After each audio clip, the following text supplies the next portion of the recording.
ನಮಸ್ತೆ ಮಹಾತ್ಮ. ಕಾರಣದಾದರು ತೀರದ ಹತ್ತಿರಕ್ಕೆ ಬಂದಿದೆ ನನ್ನ ಬಾಳಿನ ಭೂಮಿ ಕಡೆಯ ಘಳಿಗೆಗೆ. ತಮ್ಮ ಚರಣದಲ್ಲಿ ಮಸ್ತಕವನ್ನಿಟ್ಟು ತಮ್ಮಿಂದ ಬೀಳ್ಕೊಂಡು ಮುಗಿಸಲಿರುವೆ ನನ್ನ ಈ ನಾಟಕವನ್ನು. ಅಂತೂ ಕಲಾಪೂರ್ಣವಾದ ಪಾತ್ರ ನಿನ್ನದು.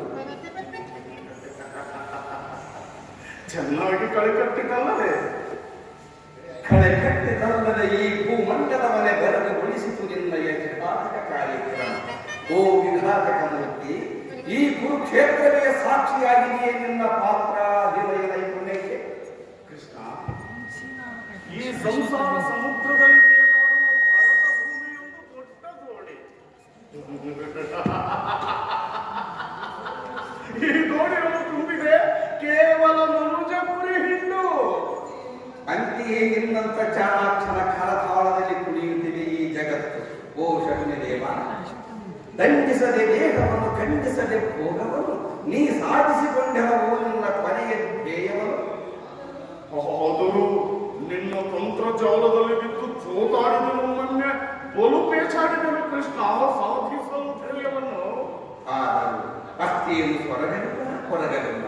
ಓ ಶಕುನಿ ದೇವ, ಸಾಮ್ರಾಣದ ಸಂಯುಕ್ತಗಳನ್ನು ಪಡೆಯುತ್ತ ನಗು ನಗುತ್ತಲೇ ನಿನ್ನೆಲೆಯ ಗುರಿಯ ತುದಿಯ ತಲುಪಿದೆಯೋ ಗಾಂಧಾರ ದೇಶವನ್ನು ಬಿಟ್ಟು ಭಾರತದಲ್ಲಿ ಬೀಳುಬಿಟ್ಟು. ಕೃಷ್ಣ ಕೃಷ್ಣ, ನೀನೇನಾದರೂ ಅಂದು ನಾವಿಬ್ಬರೇ ತಿಳಿದ ಕಪಟಿಗಳು ಇಂದಿನ ಭಾರತದಲ್ಲಿ. ಹುಟ್ಟು ಬಚ್ಚಿಟ್ಟುಕೊಂಡು ನಡೆದ ನೀನೊಬ್ಬ ಕಪಟಿ, ಹುಟ್ಟು ತಿಳಿದರೂ ತಿಳಿಸದೇ ನಡೆದ ನಾನೊಬ್ಬ ಕಪಟಿ.